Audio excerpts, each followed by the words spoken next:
Warahmatullahi wabarakatuh. Alhamdulillahirabbil alamin, asyhadu an la ilaha illallah wa asyhadu anna Muhammadar Rasulullah. Allahumma shalli ala sayidina Muhammad wa ala ali sayidina Muhammad. Ikhwafillah, jamaah muslim muslimah perisai Astagrafia yang sama-sama mengharapkan ridha Allah Subhanahu wa taala. Alhamdulillah, kembali lagi dalam kajian pekanan kita yang insya Allah untuk minggu ini bersama Ustadz Hanif Lutfi, kita akan lanjutkan kembali tentang materi kajian fikih. Baik Bapak Ibu semua, sebelumnya marilah kita ucapkan rasa syukur kita kepada Allah Subhanahu wa taala yang telah memberikan kita nikmat luar biasa sampai saat ini. Semoga dengan nikmat yang Allah Subhanahu wa taala berikan kepada kita, Allah jadikan kita termasuk hamba-hamba yang selalu bersyukur. Amin ya rabbal alamin. Salawat serta salam tidak lupa kita sampaikan ke baginda kita Nabi Muhammad sallallahu alaihi wasallam, para sahabatnya, keluarganya, dan insya Allah semoga kita semua mendapatkan syafaat beliau di yaumil akhir nanti. Amin ya rabbal alamin. Sebelum masuk materi dari Ustadz Hanif, marilah kita bacakan suratul Fatihah. Semoga apa-apa yang sudah kita luangkan waktunya, tenaganya, dan pikirannya untuk menimba ilmu dan menebalkan keimanan kita kepada Allah Subhanahu wa taala, Allah jadikan cahaya kita dan kita bisa jadikan implementasi setelah materi ini. Dan semoga juga pada saudara kita, keluarga kita yang sakit, Allah kita segera sehatkan dan Allah mudahkan segala urusannya. Amin ya rabbal alamin. Al-Fatihah. A'udzu billahi minasyaitonir rajim. Bismillahirrahmanirrahim. Alhamdulillahirabbil alamin arrahmanir rahim maliki yaumiddin. Iyyaka na'budu wa iyyaka nasta'in. Ihdinas shiratal mustaqim.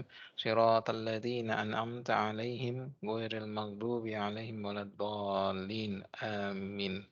Baik, untuk itu kami persilahkan kepada Ustadz Hanif. Tafadhol. Bismillahirrahmanirrahim. Assalamualaikum warahmatullahi wabarakatuh. Alhamdulillahirabbil alamin wa bihi nasta'inu ala umuri dunya waddin. Allahumma fashalli wa sallim ala sayyidina wa maulana Muhammad asyrafil anbiya'i wal mursalin wa ala alihi wa ashabihi wa man sara ala nahjihi ila yaumiddin. Rabbi syrah li sadri wa yassir li amri wahlul 'uqdatam min lisani yafqahu qawli amma ba'du. Teman-teman jamaah kajian perisai Astagrafia yang dirahmati Allah Subhanahu wa taala, dan juga tak lupa saya mulai kajian ini dengan berharap berdoa kepada Allah Subhanahu wa taala semoga yang hadir dalam kajian ini maupun anggota keluarganya selalu dalam keadaan sehat walafiat. Tentunya juga semoga Allah memberkahi kehidupan kita. Di sisa usia kita bisa gunakan sebaik-baiknya dalam rangka kebaikan. Dan juga semoga kita selalu istiqomah dalam kebaikan. Salah satu kebaikan yang kita usahakan dan semoga menjadi amal ibadah kita yaitu di hari ini, di hari Rabu, di sore kali ini kita adakan kajian yang hari ini tema besarnya yaitu fikih. Kita masih berada di fikih thaharah. Kalau pertemuan yang lalu kita telah membahas tentang najis dari tubuh manusia. Ketika kita bicara tentang najis, berarti kita bicara mengenai boleh tidaknya ketika kita kena najis ketika mau sholat. Insya Allah hari ini kita akan lanjutkan dan saya punya materi yang insya Allah kita bisa baca dan kita bisa lihat ya. Kita akan melanjutkan mengenai najis dari hewan. Nah, biasanya najis itu dari dua. Kalau enggak dari manusia ya dari hewan. Dan tubuh manusia dan juga hewan itu dianggap sebagai yang paling banyak menyumbang najis ya. Kalau kita bicara mengenai hewan ya, ini kita bagi menjadi dua. Hewan itu kita bagi menjadi dua. Ada kalanya hewan itu masih hidup, ada kalanya hewan itu sudah mati ya. Sebenarnya hewan itu kalau sudah mati secara umum dianggap sebagai najis secara umum ya. Meskipun hewan itu ketika mati ada beberapa yang dianggap tidak najis. Di antaranya yang pertama yaitu hewan laut. Hewan laut meskipun sudah mati tidak najis. Bangkainya bahkan boleh dikonsumsi. Kemudian yang kedua adalah hewan yang halal dimakan dagingnya dan disembelih dengan cara yang syar'i. Itu namanya hewan yang mati tapi tidak najis. Contohnya sapi disembelih mati tidak najis. Kambing mati disembelih secara syar'i tidak najis dan lain sebagainya. Yang ketiga, hewan yang mati tapi tidak najis yaitu hewan yang tidak ada darah yang mengalir di dalamnya. Kalau kita lihat ya, dalilnya adalah tentang lalat. Dulu Nabi menyebutkan dalam hadis ketika lalat jatuh ke tempat minum kalian, idza waqa'ad dubabu fi ina'i ahadikum, ketika lalat itu jatuh ke tempat minum kalian ya, ini jangan dibuang airnya ya, meskipun kalau mau dibuang yang monggo, tapi kalau mau diminum itu caranya bagaimana? Caranya lalatnya itu dicelupkan kemudian dibuang karena di satu sayapnya itu ada penyakit, tapi di satu sayapnya ada lagi itu ada obat. Meskipun lalat itu mati dicelupkan ke minuman ternyata boleh dikonsumsi, berarti tidak najis. Kalau najis harusnya tidak boleh dikonsumsi. Berarti lalat itu meskipun mati tidak najis. Para ulama mengambil kesimpulan dari kasus lalat itu berarti hewan meskipun mati tanpa disembelih, meskipun tidak bisa dimakan hewannya, ketika tidak ada darah yang mengalir dianggap tidak najis. Contoh lain apa? Ya selain lalat nanti kita bisa sebut semut lah, kemudian nyamuk lah, itu ketika mati itu tidak najis. Saya ulangi, hewan itu secara umum ketika mati itu najis kecuali 3 tadi ya. Yang pertama adalah hewan laut dengan segala variannya. Yang kedua, hewan yang halal dimakan dagingnya, disembelih dengan cara syar'i. Kemudian yang ketiga, hewan yang dianggap tidak ada darah yang mengalir. Selebihnya, kalau hewan itu mati berarti dianggap bangkai, bahasa Arabnya maitatun. Oke. Tetapi ketika hidup, nah ini, ketika hidup itu hewan bagaimana? Najis atau tidak? Begini. Secara umum ya, semua hewan itu suci kecuali ini kalau kita lihat ada kecualinya itu ada babi, kemudian anjing atau yang disamakan dengan babi dan anjing. Oke. Ini apa namanya secara umum. Oke. Kalau secara umum hewan itu ketika masih hidup itu dihukumi apa? Suci ya. Meskipun kadang-kadang secara logika pastinya dia bawa sesuatu yang najis. Secara logika loh ya. Contohnya apa? Kucing. Kucing itu ya, itu Nabi menyebutkan innahu minat tawafina minkum. Kucing itu dianggap sebagai hewan yang muter-muter di antara kalian. Kucing itu ketika masih hidup itu dianggap hewan yang tubuhnya itu suci. Tubuhnya suci karena apa? Karena dia termasuk yang muter-muter keliling kita.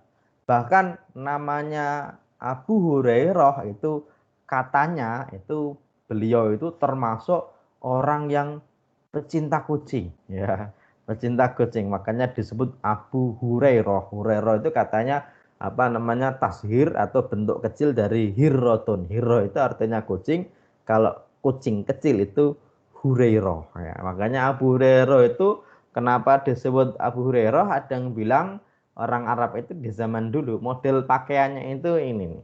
Ininya ini bajunya ini nih gede nih. Makanya ketika bajunya gede itu Abu Hurairah itu kemana-mana kucingnya masuk ke baju begini nih. Ini baju di sini nih apa nih namanya? Apa bukan lengan ya? Ini apa namanya? Ya di tangannya gini lah. Ini masuk ke sini itu kemana-mana. Padahal baju itu digunakan untuk sholat gitu kan. Dan secara logika harusnya kira-kira pertanyaannya kucing itu bawa najis nggak? Pertanyaannya gini, kucing itu kalau pipis cebok nggak? Ya enggak lah, siapa yang nyebokin? Kalau cebok nggak? Enggak gitu kan. Terus jalannya itu ya kan jalannya kan di mana-mana. Terus makannya itu kucing. Kadang-kadang kan bangkai, ada tikus, ada apa macam-macam lah gitu ya. Dan kadang-kadang setelah makan dia itu menjilatin tubuhnya dengan liurnya. Pertanyaannya, kira-kira secara logika itu najis nggak? Iya, kayaknya sih najis kan gitu ya. Tetapi agama itu nggak pakai kayaknya. Ya, kalau memang Nabi bilang tidak najis, ya berarti tubuhnya kucing itu ya tidak najis, meskipun dia itu muter-muter di antara kita, meskipun dia tadi jalan di mana, meskipun dia tadi makan apa, ya, meskipun dia tadi cebok atau tidak gitu. Karena apa? Lagi-lagi ya dari awal saya pernah membahas tentang model orang. Orang itu bicara mengenai najis itu kadang-kadang itu apa namanya? Kadang-kadang itu ada yang modelnya itu sangat hati-hati banget, sangat hati-hati banget ya. Kadang-kadang. Tetapi juga kadang-kadang saking hati-hatinya itu sampai levelnya itu sampai apa? Sampai was-was gitu. Sampai levelnya itu was-was. Makanya jangan sampai terlalu hati-hati sampai jadi was-was, tapi kita juga jangan jadi orang yang apa namanya ini ceroboh bicara mengenai najis. Jadi secara umum apa namanya tubuh hewan itu ketika masih hidup itu hukumnya suci ya. Selama tidak disebut dengan hewan najis, berarti secara umum tubuhnya hewan itu suci. Meskipun kalau ada najis yang bisa diindra misalnya nih ya, tubuhnya ternyata baunya nggak enak. Oh ini kencing nih. Oh ini nih ya. Berarti ketika ada salah satu ciri dari najis, bisa dicium baunya, bisa dilihat warnanya, atau bisa di apa namanya bendanya kelihatan, ya berarti itu najisnya itu. Oke, ini secara umum. Oke. Kemudian yang selanjutnya yaitu babi. Nah, ini kita kalau bicara babi ini bicaranya agak-agak panjang lebar ya. Tapi saya akan coba batasi dulu karena nanti dalam bab babi ini sampai hari ini pun bicara mengenai vaksin, mulai dari vaksin orang mau berangkat haji yang dulu namanya meningitis, kemudian vaksin yang hari ini ada gitu kan. Itu juga nanti kita bicara tentang perbabian ini, najis perbabian ini gimana gitu kan. Saya akan bahas secara apa namanya detail dulu mulai dari awalnya ya, awalnya gini. Ulama sepakat bahwasanya babi itu najis, badannya juga najis. Sepakat nih tentang kenajisan dari babi itu sendiri. Dan ulama sepakat bahwasanya babi itu termasuk hewan yang tidak boleh atau haram dikonsumsi. Ini secara umum.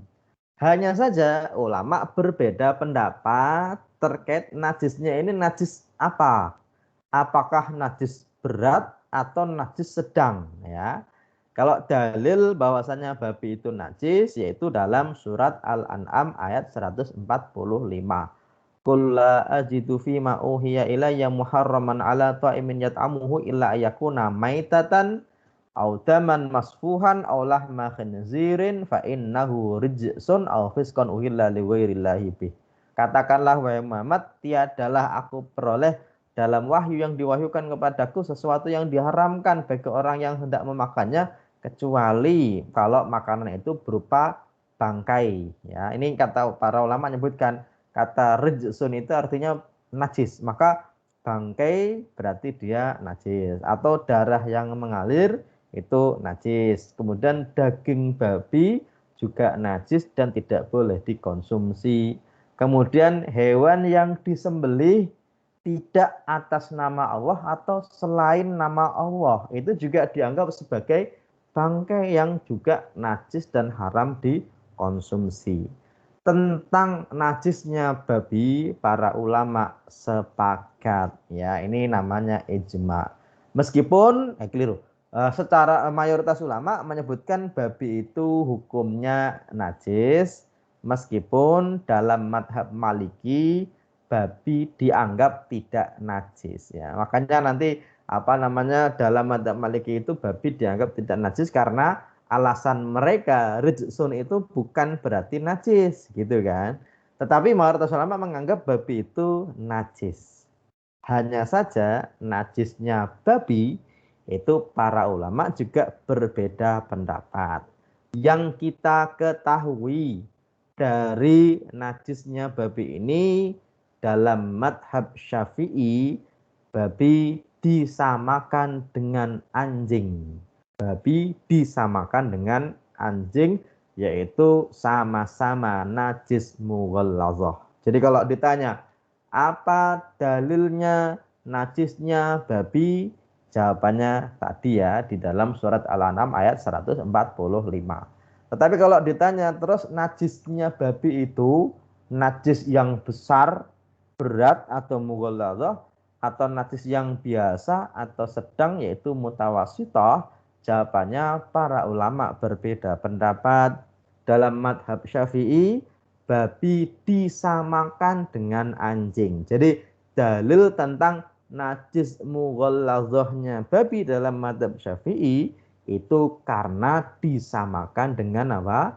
Anjing, ya. Adapun dalam madhab yang lain selain madhab Syafi'i, tentunya selain madhab Maliki, ya, karena madhab Maliki menganggap babi tidak najis. Babi itu meskipun najis tapi tidak sampai level mughallazah, tapi mutawasithah, yang cara membersihkannya tidak harus dengan 7 kali, salah satunya dengan debu atau tanah. Oke.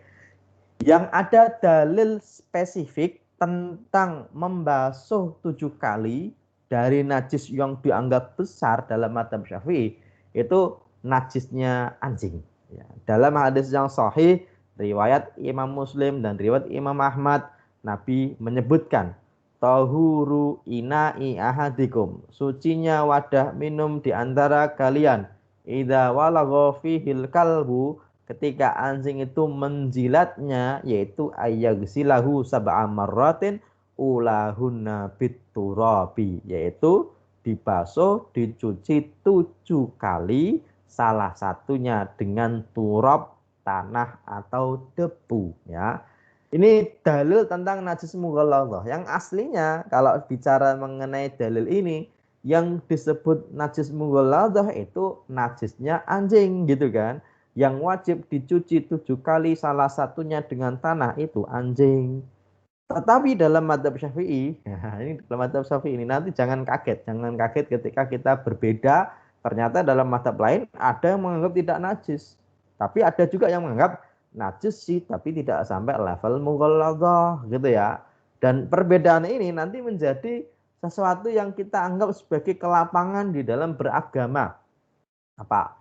Selain madhab Syafi'i, yaitu madhab Hanafi dan juga madhab Hambali, tentunya selain madhab Maliki juga, babi itu meskipun najis tapi bukan mughallazah, tapi mutawasithah. Makanya cara mensucikannya tidak harus dengan 7 kali, salah satunya dengan tanah, tetapi cukup sekali saja, sebagaimana najis yang lain yang mutawasithah, seperti membersihkan membersihkan pipis, membersihkan darah dan lain sebagainya, dianggap sebagai najis apa? Mutawasithah, gitu ya. Tapi dalam madhab Syafi'i, ya, babi ini disamakan dengan anjing. Kenapa Imam Nawawi itu sampai-sampai ketika beliau mencarikan dalil dari najisnya babi, beliau menyebutkan dalilnya sih kias. Kenapa? Karena anjing itu nggak jelek-jelek amat, tapi kok suruh mencuci 7 kali. Padahal babi itu lebih jelek daripada anjing. Makanya babi itu najisnya disamakan dengan anjing aja gitu ya. Ini bahasa fikihnya, usul fikihnya namanya kias gitu. Dan kias ini tidak selalu sama atau tidak selalu disepakati antar satu dengan dua ulama yang lainnya. Nah, dalam bab ini tadi saya sudah sampaikan, gara-gara ulama berbeda, kita malah bisa mendapatkan keluasan. Keluasan dalam bab apa? Dalam bab ketika kita berada di lingkungan atau berada di tempat di mana ada najis babi di situ. Ya, contoh gini, teman-teman ini punya teman non muslim, ya. Teman non muslim itu karena mereka itu kadang-kadang makannya kan terserah mereka karena nggak ada halal haram ya. Setidaknya menurut agama kita. Kadang-kadang makanan mereka itu dimasak di tempat yang bekas masak babi. Ya nggak harus masak sih. Makan sajalah, misalnya nih ya, teman kita punya piring. Pertanyaannya, kira-kira kalau mereka menganggap tidak ada halal haram misalnya ya, kira-kira piringnya itu kita bekas buat makan babi nggak kira-kira? Ya paling-paling ya sekali dua kali lah gitu ya. Atau kita berada di hotel yang kebetulan hotel di situ ada muslim ada non muslim misalnya begitu ya. Atau hotelnya kebanyakan itu non muslim misalnya lagi di Bali lah, kemudian di Papua dan lain sebagainya. Ya, apalagi di Papua itu ada budaya bakar ini ya, bakar batu ya, yang dibakar itu batu tapi ada babinya di situ karena katanya babi itu enak katanya loh ya. Pertanyaannya, tempat yang digunakan untuk makan babi itu cara mensucikannya bagaimana gitu kan. Nah, ini yang nanti jadi perdebatan. Kalau dalam madzhab Syafi'i kan 7 kali, salah satunya dengan tanah atau debu karena disamakan dengan anjing gitu kan. Hanya saja dalam kasus tertentu kita tidak selalu harus mencuci 7 kali karena memang dulu juga Nabi pernah ditanya oleh sahabat Nabi ya. Sahabat Nabi itu bertanya begini, kita itu inna biqaumin ahli kitabin, inna biardi qaumin ahli kitabin. Kita itu berada di tempat di mana kaumnya itu kebanyakan ahli kitab. Mereka sahabat Nabi bertanya, afana akulu min aniyatihim, apakah kita boleh makan dari tempat mereka, tempat makan mereka? Katanya karena mereka minumnya itu khamr, makannya itu yang haram dan juga najis ya, diantaranya adalah babi. Nabi menjawab, kalian punya yang lain enggak? Punya tempat yang lain enggak? Kalau ada pakai yang lain, kalau tidak ada cuci saja, setelah itu pakai gitu kan. Cuci saja itu enggak selalu harus kita, yang penting tidak ada najisnya berarti kita anggap suci begitu. Nah, dalam kasus tertentu kita kadang-kadang bisa menggunakannya, khususnya ketika kita berada di luar negeri yang kebanyakan non muslim atau berada di daerah yang kebanyakan non muslim. Ketika kita makan ya bagusnya kalau bisa kita pakai tempat makan kita, tapi kalau tidak bisa kok ternyata tempat makannya itu kok ternyata sudah bersih, ya asumsinya berarti sudah dicuci. Kalau sudah dicuci ya setidaknya sekali berarti sudah suci.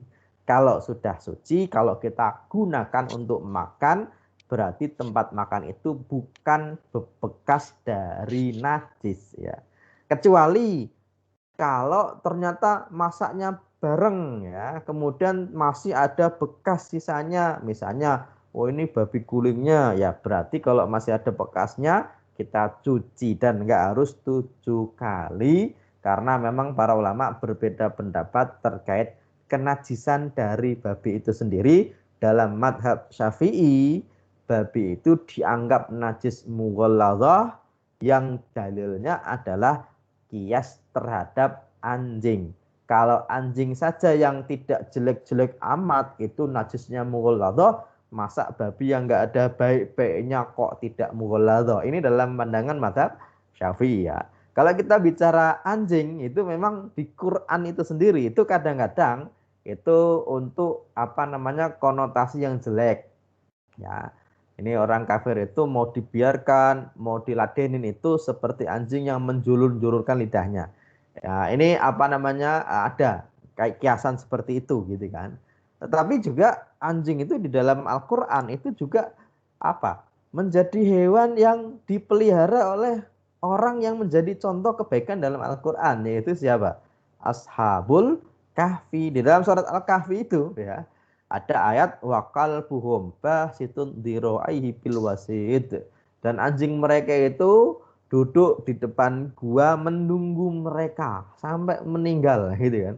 Makanya ini nanti para ulama nanti berbeda pendapat terkait anjingnya itu apakah masuk surga atau tidak. Katanya termasuk ahli surga, termasuk namanya siapa, ada yang bilang namanya Kitmir dan lain sebagainya.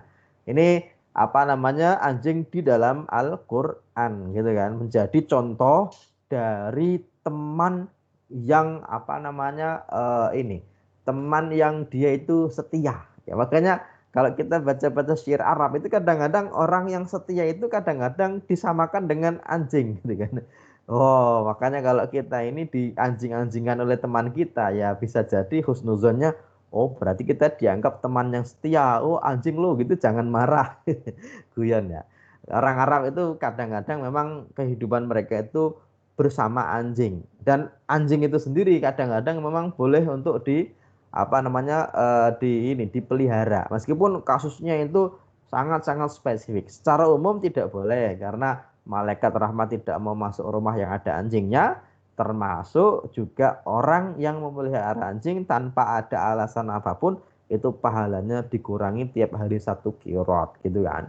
Tetapi kalau untuk pelihara, untuk memelihara, untuk apa namanya menjaga, misalnya menjaga tanaman yang tidak bisa tidak dengan anjing mau nggak mau ya, di beberapa tempat di perkebunan di Sumatera, di Kalimantan itu kan jaganya kalau manusia susah, padahal di situ ada babi misalnya gitu kan. Atau untuk apa namanya berburu itu juga termasuk salah satu kebolehan meskipun namanya nanti kalbun mu'allam atau mukallabin. Ini anjing yang digunakan untuk berburu. Selebihnya tidak boleh. Oke ya.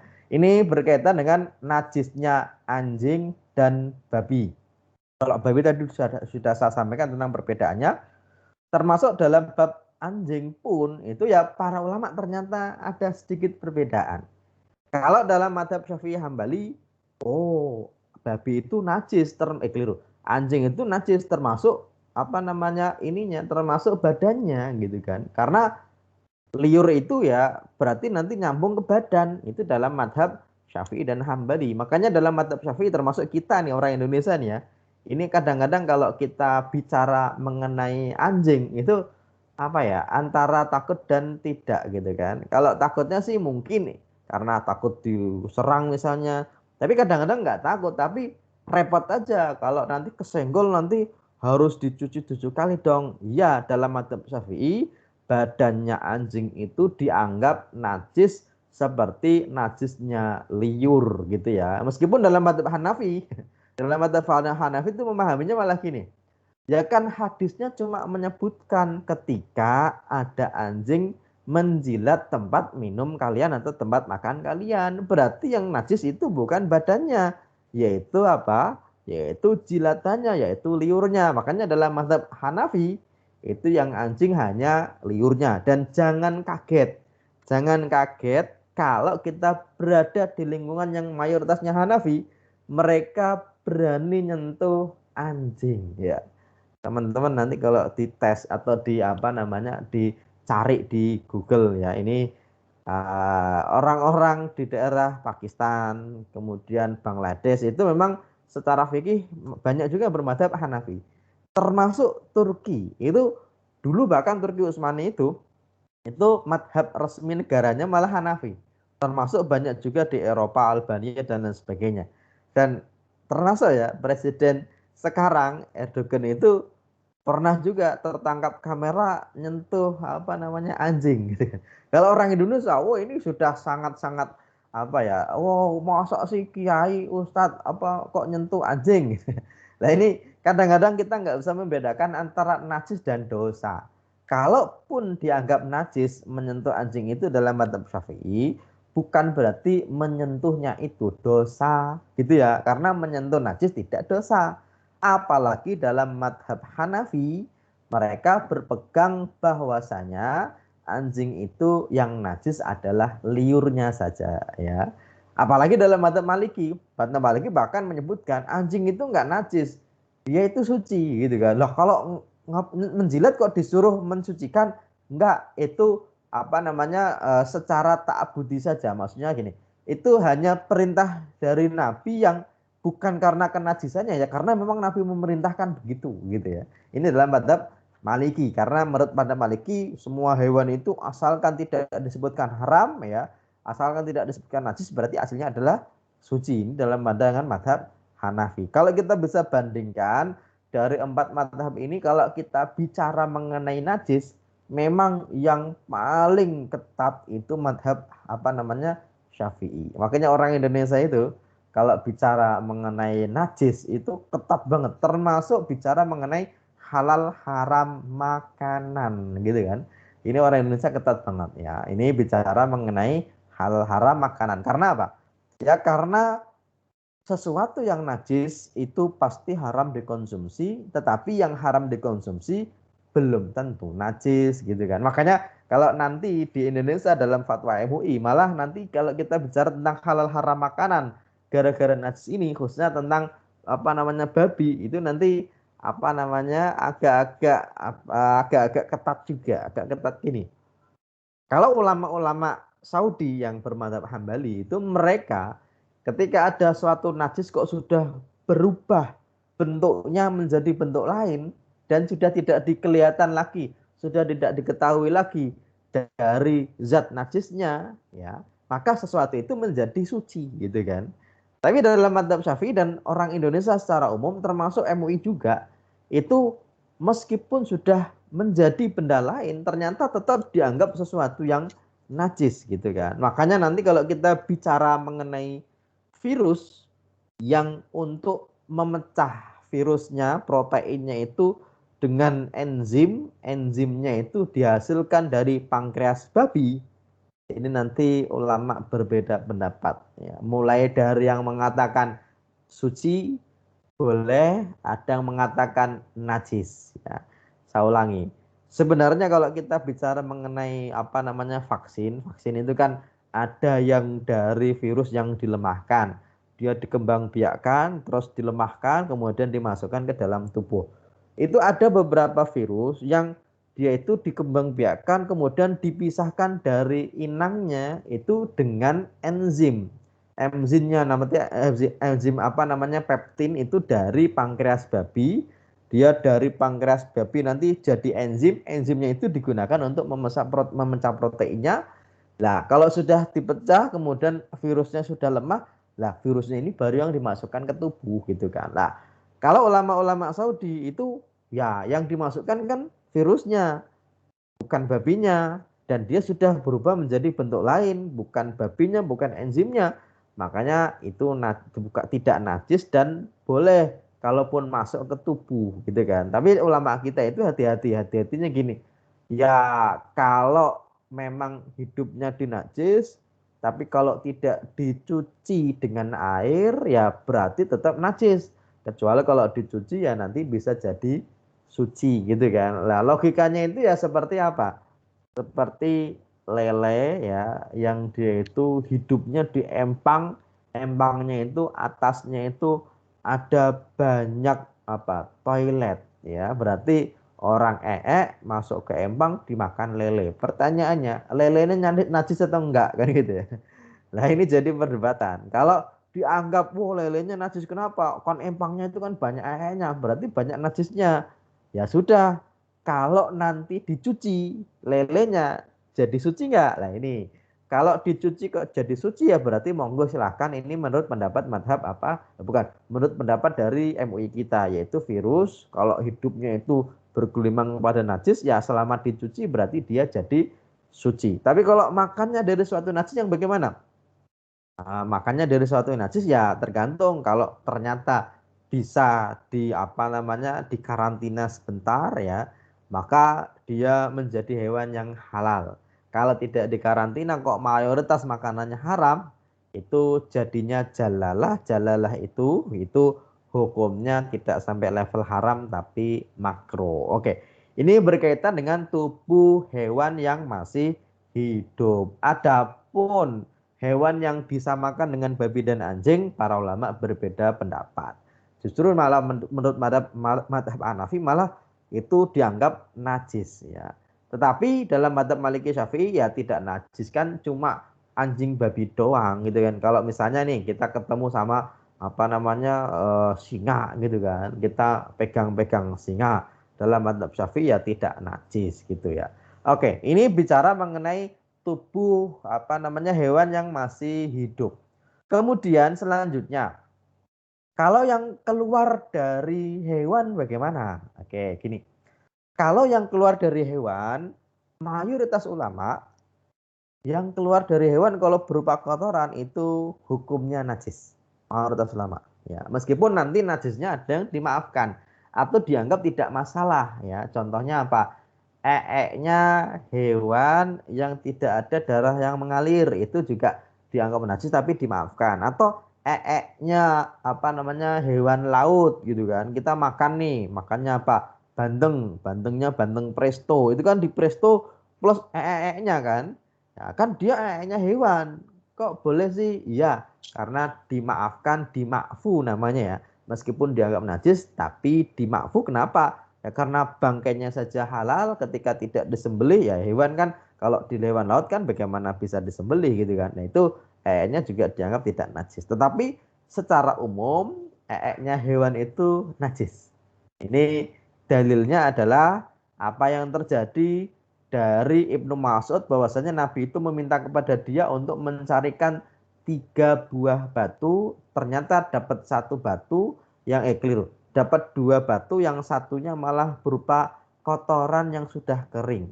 Nabi mengambil 2 batunya, kotoran yang kering itu dibuang, dan Nabi bilang innahu atau hadariksun, ini adalah najis ya. Makanya mayoritas ulama menyebutkan eeknya hewan itu najis secara umum meskipun juga sudah kering. Hanya saja ini nanti ada sedikit perbedaan. Dalam madhab Hambali, kalau hewannya kok halal dimakan dagingnya, itu kotorannya suci. Hewan kalau halal dimakan dagingnya, itu kotorannya suci ya. Menurut mereka. Oke, kenapa? Karena ini kalau kita bicara mengenai dalilnya, mereka punya pandangan bahwasanya Nabi pernah menyuruh orang yang datang ke Madinah dari Uraniun untuk meminum. Minumnya apa? Minumnya itu susu onta, susu onta biasa ya. Tapi plus pipisnya. Ini hadisnya Sahih Bukhari Muslim lah. Ya, wa ayyashrabu, mereka diperintahkan untuk meminum min abwaliha, dari kencing onta, wa albania, dan susu onta gitu kan. Kalau susu beruang kita pernah ya. Susu beruang, iklannya naga. Tapi dari sapi gitu kan. Ini iklan. Tapi kalau susu onta itu bisa diminum. Masalahnya mereka juga disuruh untuk minum apa? Minum pipis onta gitu kan. Nah, hanya saja yang jadi masalah ketika mereka disuruh minum pipis onta, malah di kesempatan lain Nabi melarang orang untuk sholat di kandang onta gitu kan. Ini gimana ya jadinya? Tapi kalau di kandang kambing malah boleh gitu. Makanya dari sini para ulama menyebutkan bahwasanya mayoritas ulama menganggap kotoran hewan meskipun halal dimakan dagingnya itu najis. Tetapi dalam mazhab Hambali enggak najis. Dalilnya adalah Nabi memerintahkan orang untuk minum pipis onta. Tapi ulama lain bilang gini, ya kan cuma pipis onta doang yang diperintahkan. Adapun yang lain kan enggak juga gitu kan. Ternyata ulama lain juga bilang Nabi memerintahkan begitu tuh bukan untuk semua sahabat Nabi, untuk orang yang datang ke Madinah tidak kuat dengan cuaca Madinah, mereka sakit dan ternyata salah satu obatnya adalah kencing onta. Makanya alasannya bukan karena kebiasaan tapi karena darurat. Buktinya sahabat Nabi lain nggak ada yang minum pipis onta. Tetapi terlepas dari perbedaan pendapat itu, kalau kita di Indonesia ya, kotoran hewan yang halal dimakan dagingnya atau tidak halal dimakan dagingnya itu hukumnya apa? Najis, meskipun kalau ada orang yang menganggap tidak najis, yang monggo silakan, barangkali dia madhabnya apa? Hambali, kan gitu ya. Oke ya. Ini kotoran. Kemudian darah. Para ulama menyebutkan darah hewan yang baik itu apa namanya boleh dimakan dagingnya atau tidak boleh dimakan dagingnya itu najis. Meskipun nanti ulama ada yang membatasi. Membatasinya begini. Yang najis itu yang mengalir ya. Adapun yang nempel atau tidak mengalir itu meskipun najis tapi makfu atau dimaafkan. Makanya kalau ibu-ibu masak daging meskipun masih ada darahnya tapi bukan masak darahnya, berarti dagingnya tetap suci, boleh dikonsumsi. Airnya itu bukan air yang najis ya. Ini para ulama menyebutkan yang disepakati najis adalah darah yang mengalir. Adapun yang tidak mengalir, yang masih nempel, orang itu makan apa? Makan sate kambing. Itu sate kambing itu bisa enak ketika nggak dicuci loh. Berarti masih ada mungkin ya ada bekas-bekas darahnya sedikit-sedikit. Para ulama menganggap itu dimaafkan atau dimakfu tak masalah meskipun masih apa namanya ada darahnya ya, meskipun masih ada darahnya. Yang tidak boleh itu ketika mengalir. Nah, yang mengalir itu dianggap apa? Najis. Yang mengalir itu dianggap najis dan tidak boleh dikonsumsi. Adapun yang nempel-nempel itu dianggap tidak najis, dianggap najis tapi dimaafkan, dan juga kalau ternyata sedikit dikonsumsi itu tak masalah. Oke. Kemudian yang selanjutnya keringat, susu, telur, ini para ulama menghukuminya tergantung dagingnya gitu. Maksudnya gini. Nah, meskipun ini agak-agak jauh ya. Ini misalnya nih, kalau keringatnya sapi gimana? Emang sapi berkeringat? Ini hanya cuma pembahasan apa ya? Ya sekedarnya gitu kan. Tapi kalau memang ada nih, ini adalah hasil dari keringatnya babi. Misalnya kalau pun ada, ya berarti kalau babinya najis berarti keringatnya juga najis, termasuk susunya misalnya, susu babi misalnya atau susu anjing misalnya gitu ya. Ya kalau anjingnya itu najis, kemudian babinya najis, ya berarti susunya juga para ulama menganggap itu najis. Oke. Kemudian yang selanjutnya adalah kulit. Nah, kulit itu ya para ulama menyebutkan kalau dagingnya halal berarti suci secara ijma'. Tapi kalau telah menjadi bangkai ketika bisa dikonsumsi, ini nanti ada satu pembahasan spesifik, yaitu kulit hewan yang sudah disamak. Ya, ini bahasa spesifik dalam fikih. Disamak. Disamak itu dia itu meskipun aslinya bangkai. Kalau nggak bangkai nggak masalah gitu kan. Contohnya gini. Idul Adha nyembeli sapi. Kemudian ada kulitnya. Kulitnya kan tidak bangkai karena disembeli. Cuma masalahnya gini. Kadang-kadang ada sapi yang tidak disembeli. Ya. Misalnya nih ya di New Zealand gitu ada sapi, mereka memproduksi apa? Kulit sapi untuk jaket. Pertanyaannya, kalau tidak disembeli kan bangkai itu ya. Pertanyaannya, kalau dijadikan jaket, berarti jaketnya dari bangkai atau tidak? Lah ini nanti dalam bahasa fikih ada bahasa spesifik, yaitu kulit kalau sudah disamak meskipun aslinya bangkai, dia jadi suci. Yang jadi perbedaan pendapat di antara para ulama yaitu ketika kulit itu bukan dari hewan yang aslinya boleh dikonsumsi, tapi hewan yang tidak boleh dikonsumsi. Contohnya apa? Contohnya adalah anjing, babi, kemudian apa namanya buaya, gitu kan, ular. Itu kan kalau hidup nggak boleh dikonsumsi, mati pun nggak bisa kan. Cuma masalahnya kalau sudah disamak itu dibersihkan dari kotorannya dan juga dari gajihnya atau dari lemaknya, kemudian dikeringkan, kemudian dibuat apa baju dan lain sebagainya. Nah di sini para ulama berbeda pendapat. Dalam mazhab Syafi'i, selama tidak dari anjing dan babi, berarti kulit itu suci. Suci loh ya. Contohnya apa? Kita punya tas Hermes, itu dari buaya sungai Amazon misalnya begitu ya. Atau dari kulit apa namanya ular anaconda gitu ya misalnya. Itu kalau dalam mazhab Syafi'i itu tetap suci. Ya, meskipun ketika hidup hewan itu tidak boleh dikonsumsi. Tapi kalau sudah disamak itu dibersihkan dari kotorannya, kemudian dibersihkan dari lemaknya, itu dianggap sudah suci. Tapi kalau dari babi itu tetap tetap dianggap najis. Makanya dalam mazhab Syafi'i, sepatu kalau dari kulit babi itu dianggap tetap najis, ya.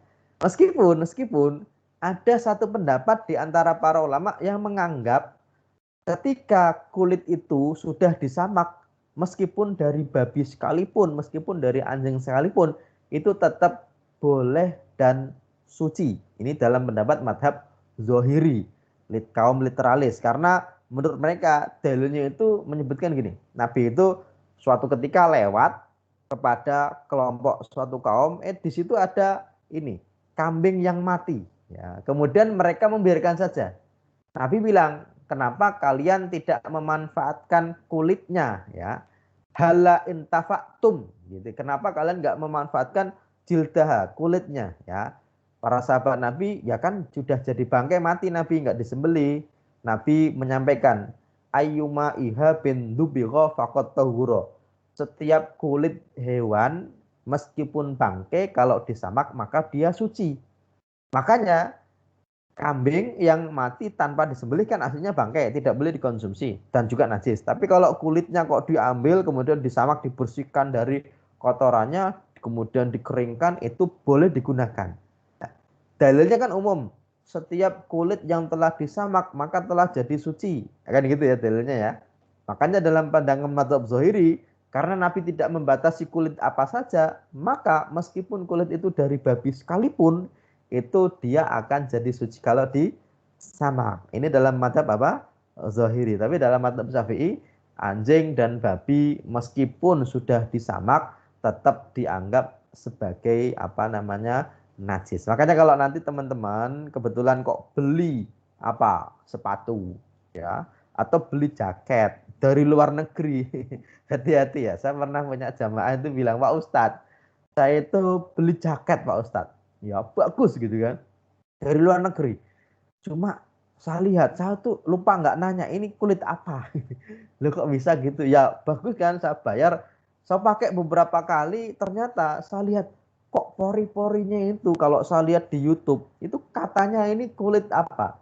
Kulit babi Pak Ustadz. Loh kok bisa? Ya katanya itu pori-porinya itu 3 itu ngumpul, 3 kecil-kecil ya, 3 ngumpul, 3 ngumpul, 3 ngumpul, 3 ngumpul. Bukan satu bukan, tapi 3 ngumpul, 3 ngumpul, 3 ngumpul. Ini pori-pori katanya pori-pori apa? Babi. Terus bagaimana hukumnya dan bagaimana hukum sholat saya Pak Ustadz?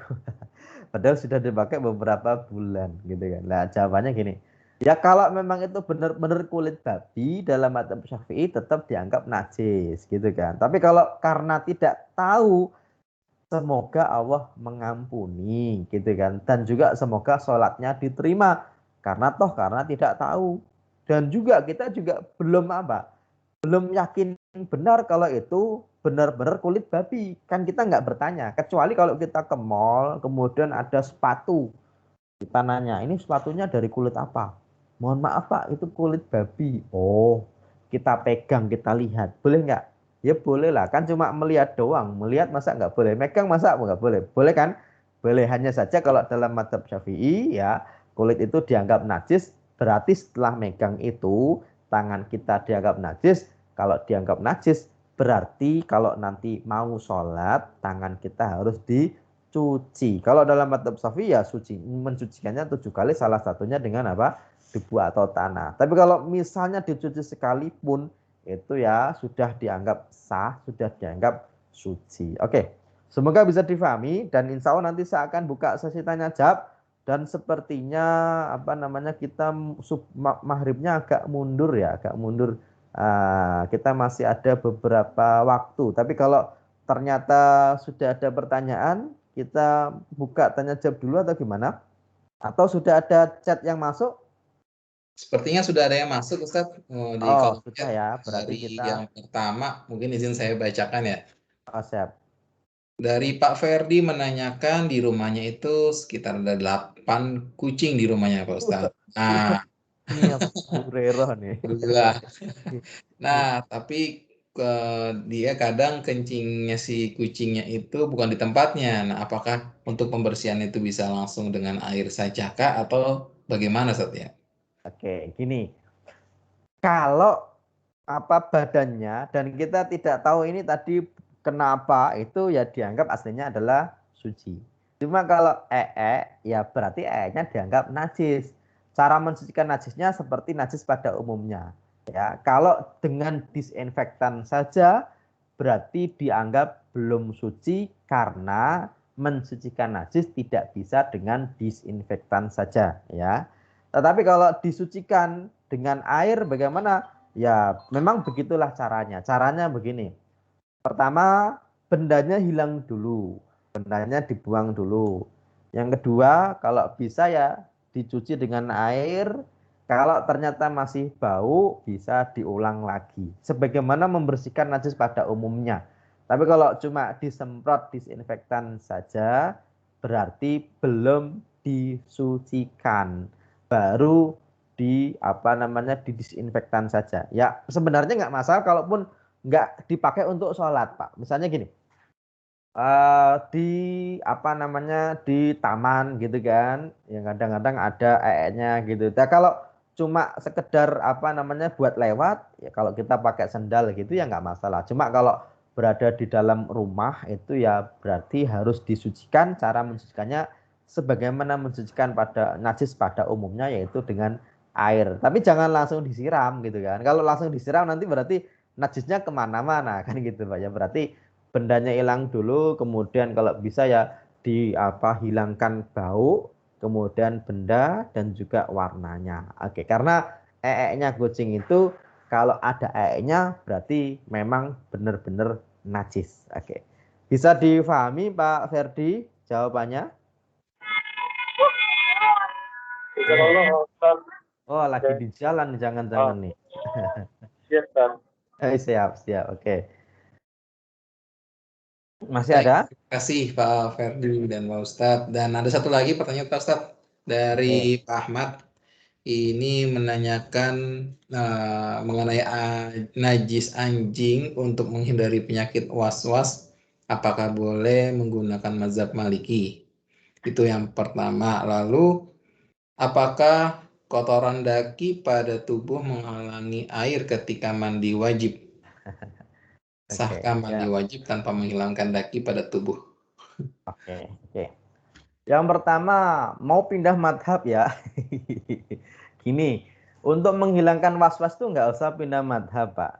Ya, caranya adalah was-wasnya dihilangkan gitu. Karena gini, orang was-was itu sebenarnya dia sedang dipermainkan setan.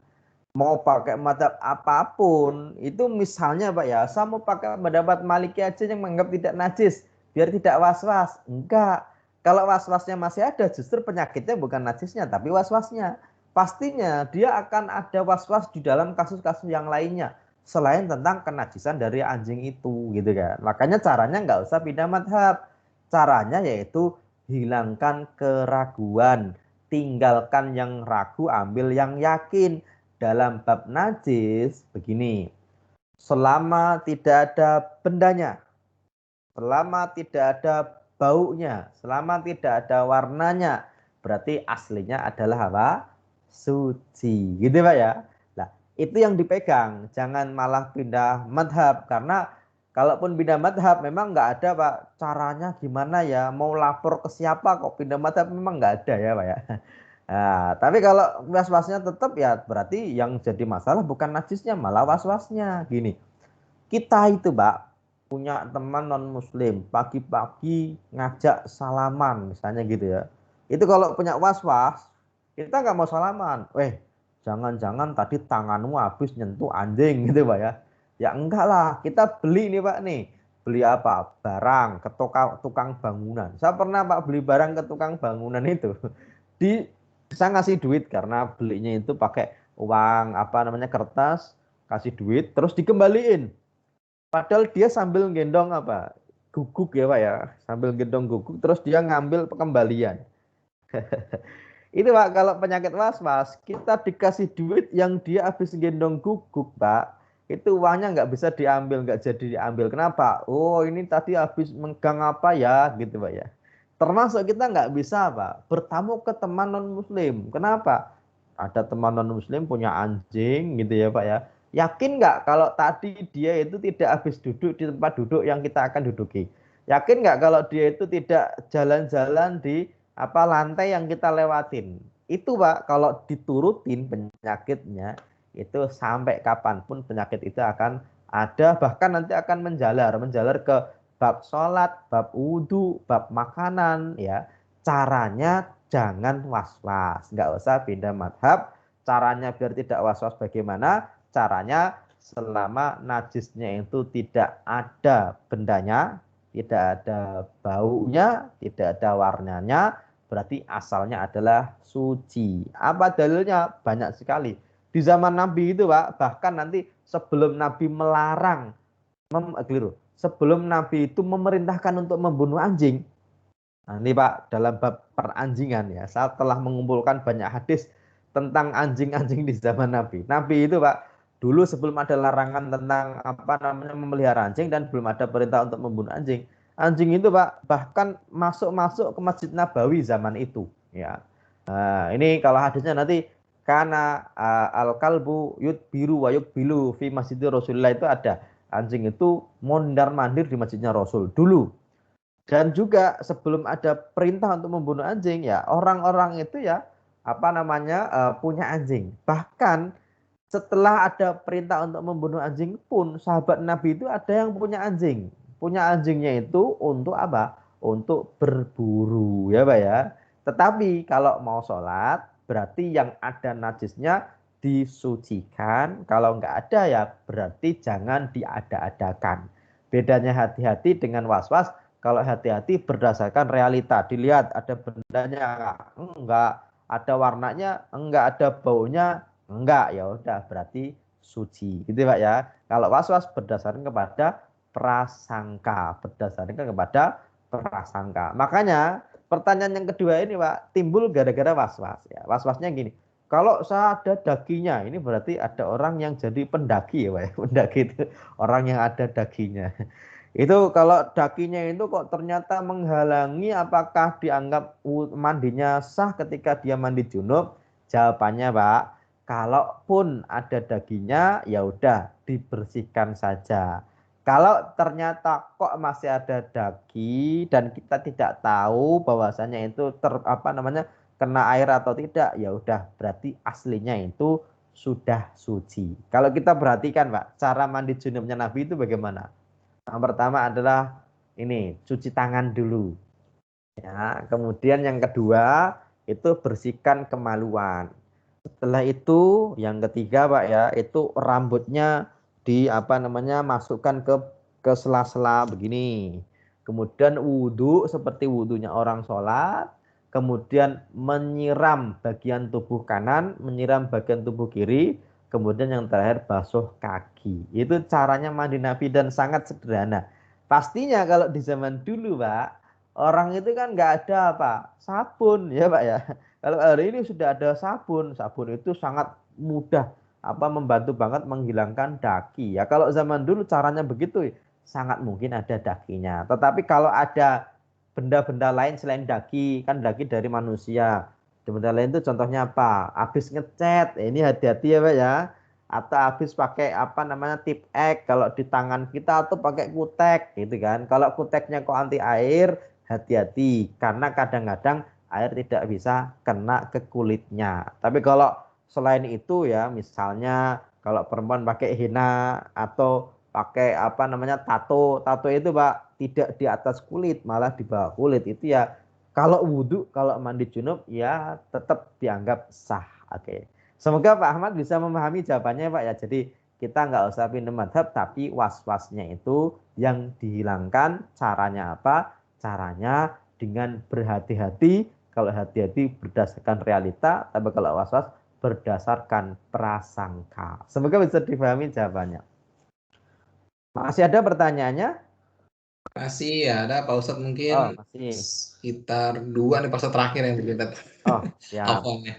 Yang pertama itu tentang perihal nyuci baju nih, kita nggak tahu posisi najisnya itu ada di mana, apakah bisa langsung kita masukkan ke mesin cuci apa tidak masalah. Ya, ini masalah nyuci baju itu penting juga nih ya. Gini, memang mesin cuci kita itu ada yang apa modelnya 2 tabung, ada yang 1 tabung, ada yang tabung atas, tabung depan gitu kan. Gini, kalau memang benar-benar ada najisnya, kalau bisa dipisahkan. Contoh gini, di rumah itu ada anak kecil yang kan meskipun pakai pampers kadang-kadang tembus, kadang-kadang sampai keluar. Kalau memang benar-benar ada najisnya berarti dipisahkan. Oke ya, kalau memang benar-benar ada najisnya. Tapi kalau najisnya tidak kelihatan, tapi kita tahu kalau itu najis. Contohnya apa? Ini pipis, kemudian kita kena baju kita gitu kan. Kena baju kita dan kita tahu itu najis. Maka meskipun itu najis dan kita tahu itu najis, tetapi najisnya itu tidak banyak, kalaupun langsung dimasukkan ke mesin cuci, asalkan apa namanya nanti dibilas lagi dengan air yang banyak, itu tetap dianggap itu sudah suci ya. Contohnya bagaimana? Baju kita itu Pak, kadang-kadang kita pipis. Ketika pipis itu kadang-kadang nyiprat. Kita tahu nih, oh ini najis nih. Atau kadang-kadang anak kita pipis dan kita tahu kalau itu karena kena najis. Beda kalau najisnya kelihatan loh Pak loh. Kalau najisnya itu misalnya kan kelihatan kuning gitu ya. Kalau dimasukkan ke mesin cuci semuanya jadi najis semuanya gitu kan. Tapi kalau yang tidak diketahui di mana ya berarti saking kecilnya berarti sampai tidak diketahui sebelah mana pakaian itu kena najis. Kalau kita masukkan ke mesin cuci terus kena air itu kan dibilas. Ya, pertama masuk, kemudian dikasih apa deterjen, yang kedua dibilas dan bilasnya itu kadang-kadang sekali, kadang-kadang 2 kali. Kalau dibilas sekali, kalau najisnya sedikit itu sudah tak masalah. Apalagi kalau sudah dibilas 2 kali dan insya Allah selama najisnya tidak kelihatan secara kasat mata, ya berarti bendanya udah nggak ada, kemudian baunya udah nggak ada, kemudian apa namanya warnanya juga tidak ada. Ya, kita bisa bayangkan di zaman Nabi itu kan orang juga banyak punya anak kan ya. Ya, tapi masalah najis ini ya mereka sudah biasa dalam artian tidak yang sangat hati-hati yang enggak gitu. Termasuk wanita yang haid. Yang haid itu kalau kita di zaman sekarang gampang Pak. Karena ada apa? Pembalut ya Pak ya. Kalau di zaman dulu ada nggak pembalut? Enggak gitu kan.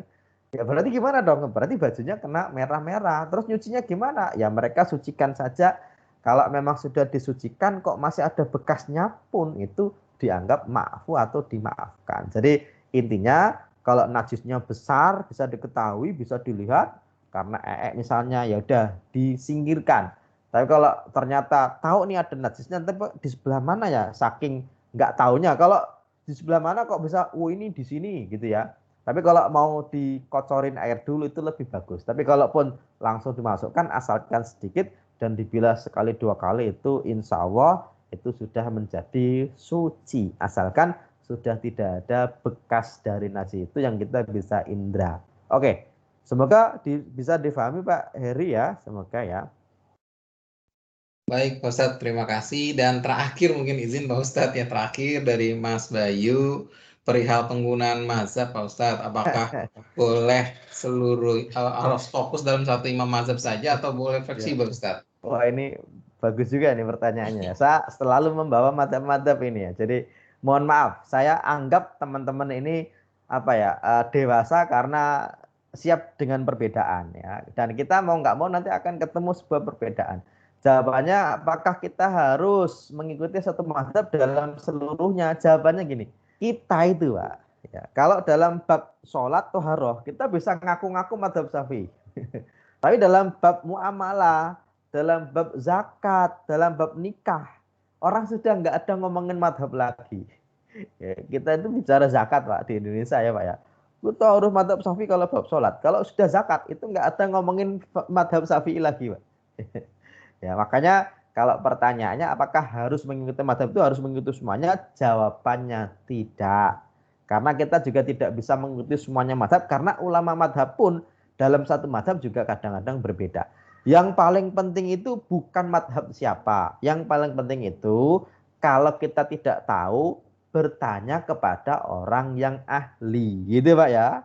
Dan kalau bisa jangan menyelisihi kebiasaan orang yang ada di suatu lingkungan. Kenapa kok Indonesia kok bermadzhab Syafi'i? Ya wawalam, ada banyak kasus, ada banyak kemungkinan. Tapi apakah kita di Indonesia wajib bermadzhab Syafi'i? Ya jawabannya tidak. Tapi kalau kita punya ulama, kebanyakan ulamanya Syafi'i, kita juga bertanya kepada madzhab Syafi'i, ya udah berarti mau tidak mau kita hanya bertanya kepada orang bermadzhabnya Syafi'i. Tapi secara umum tidak harus.